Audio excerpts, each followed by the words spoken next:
I'm Ken Small, and since Easter is tomorrow, I'm going to take some ancient archives, tell you about the resurrection.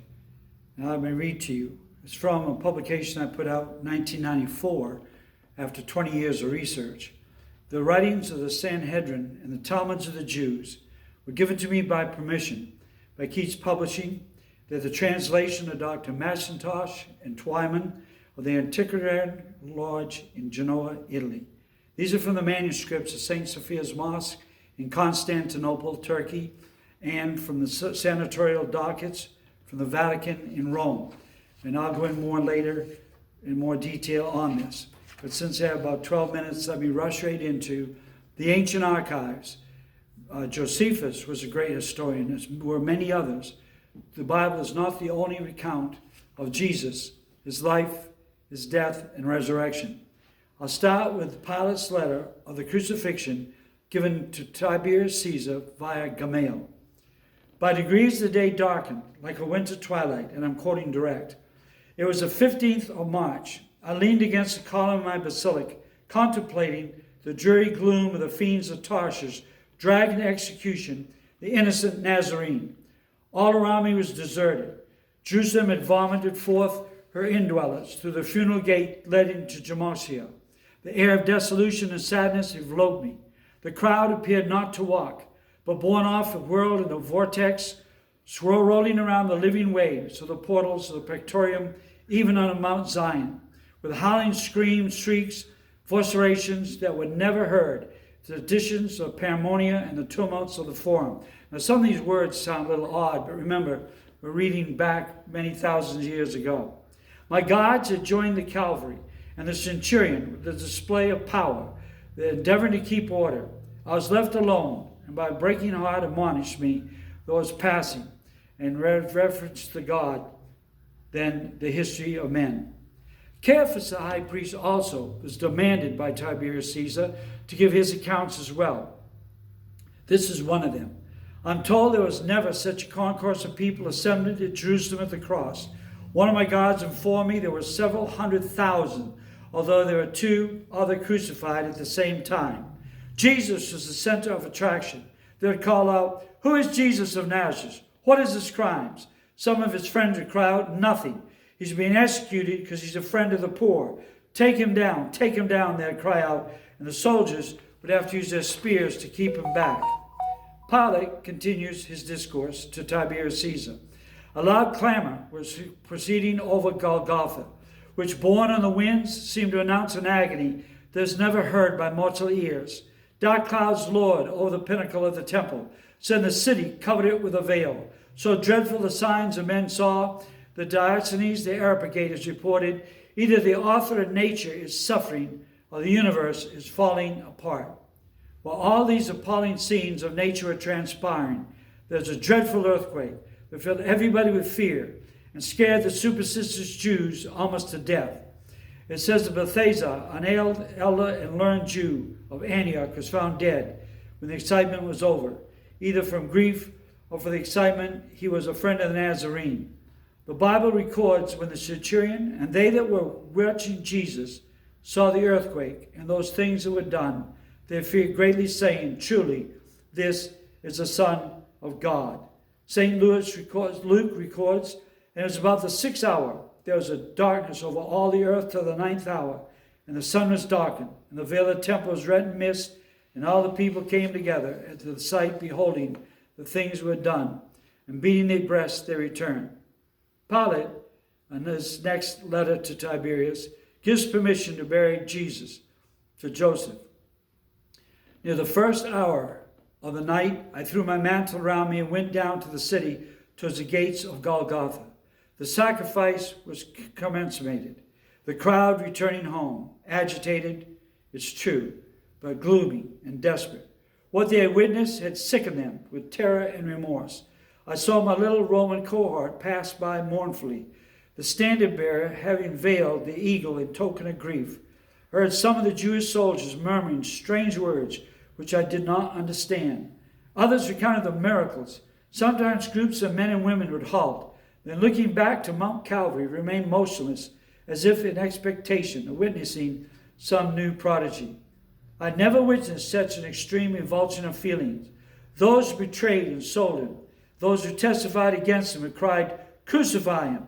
Let his blood be sucked off like cowardly curs, and wash their teeth with vinegar." I'm told that Jesus taught resurrection, a separation after death, if he should, in fact, I'm sure, be commenced to this crowd. I returned to the Pectorium, penitent.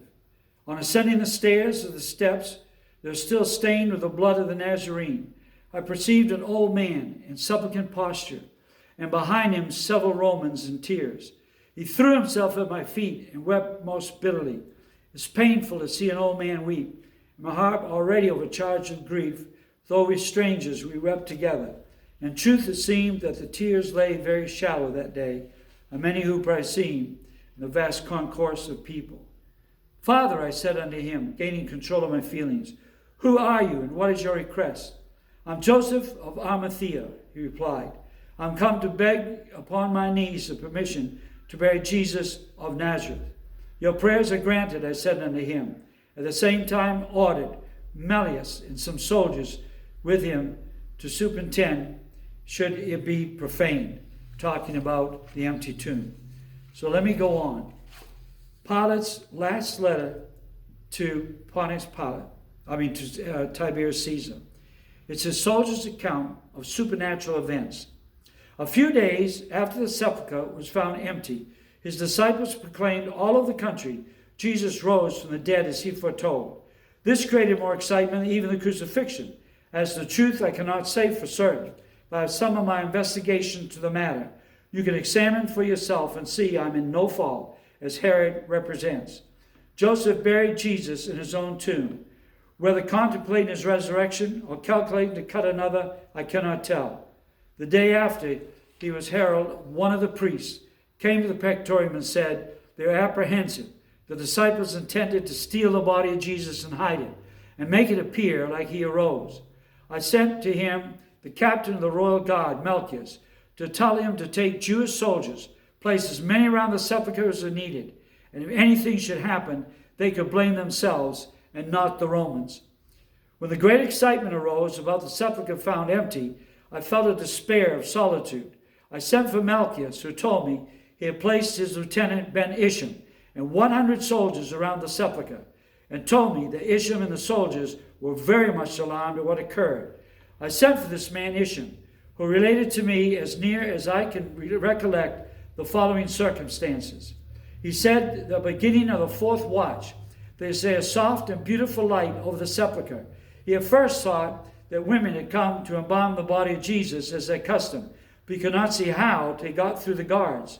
While he was thus passing through his mind, the whole place lit up, and seeing crowds of dead in their grave clothes, all seemed to be shouting and filled with ecstasy, while all around and above the most beautiful music he had ever heard.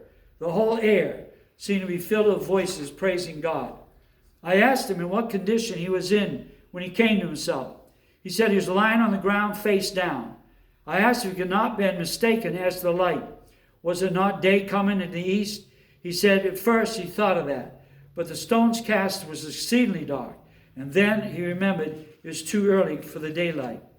I asked him what condition he was in when he came to himself. He said he was lying on the ground with face down. I asked, could not mistake the light. He said no. I asked if his dizziness had come from being wakened up and getting up too suddenly, and sometimes it had that effect. He said it was not. He had not been asleep, the penalty of which was death. I asked him how long since it lasted.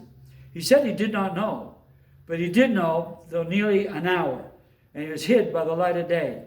I asked if he went to the sepulchre after he came to himself. He said no, because he was afraid. And just as soon as relief came, they all went with their quarters. I asked him if he had been questioned by the priest. He said he had.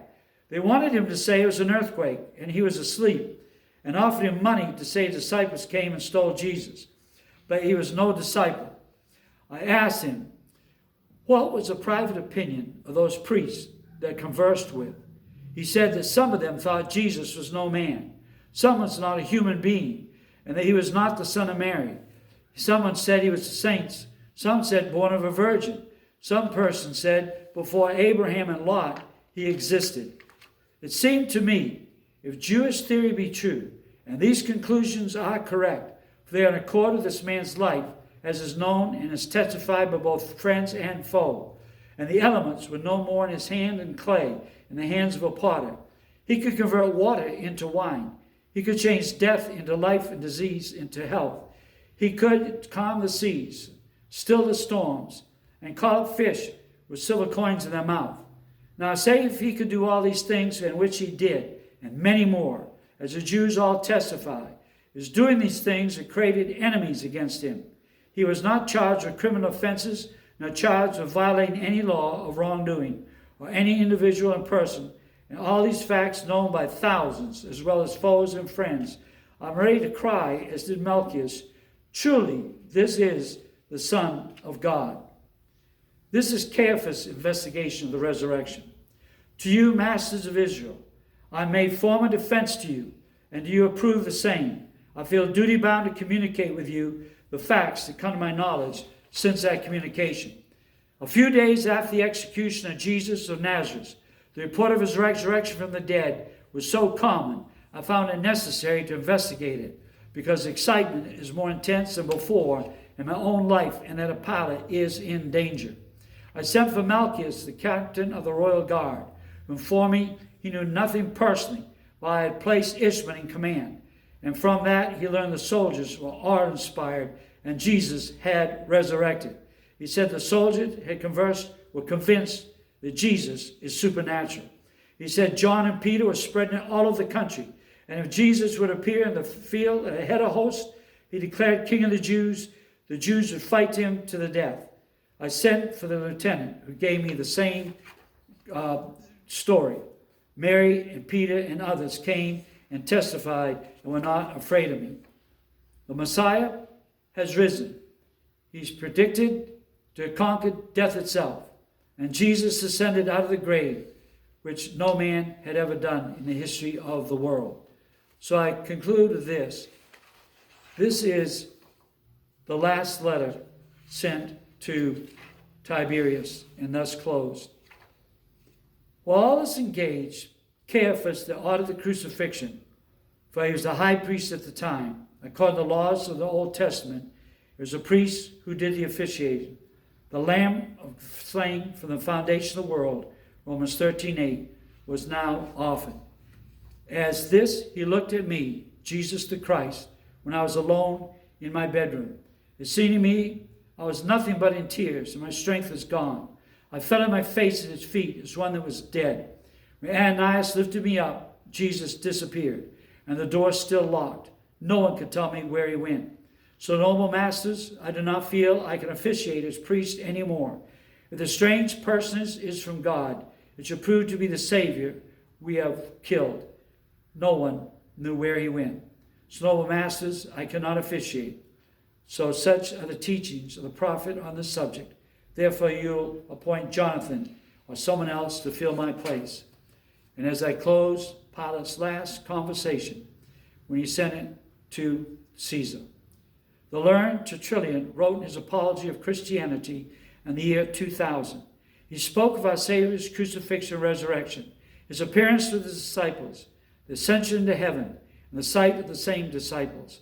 In fact, he noticed, of all these things relating to Christ, Pilate himself, in his conscience, already a Christian, sent his account to Tiberius the emperor. These are the historical facts of the resurrections, recorded in the Sanhedrin, recorded in Constantinople, St. Sophia's Mosque, and the subterranean basements of the Vatican of Rome. Jesus is not dead. He is alive. He came to earth to save sinners. And it's now a time for us to realize that Jesus is truly God come in the flesh. And I hope you receive this, because I know that there are forces trying to discredit the Christian faith. So God bless you. Thank you for tuning in. And next time I'll go into better details, slow it down a bit, and tell you how we came about this and of other things recording of Jesus of Nazareth.